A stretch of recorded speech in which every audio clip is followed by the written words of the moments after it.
Sa mga hindi pa po nakakita ng passport, yung mga hindi pa nakalabas ng bansa, ganito pong itsura ng passport. Dati po marami yan, nung FW ako. Ayan.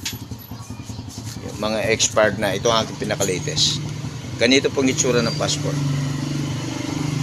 Maselan ang pagkuha ng passport. Pag may kaso ka sa batas, may pending case ka sa batas, hindi ka pwedeng kumuha ng passport.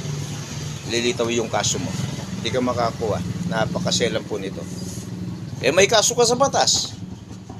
May problema ka sa batas. May pending case ka sa batas.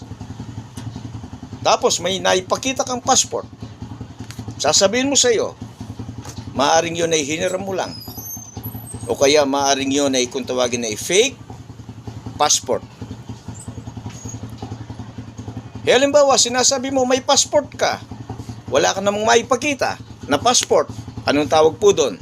Ang tawag po doon ay fake news. Ulitin ko, sasabihin mo may passport ka, wala ka namang maipakita, kung tawagin po yun ay fake news. Nakukuha ko lang ng passport ko eh. Diba?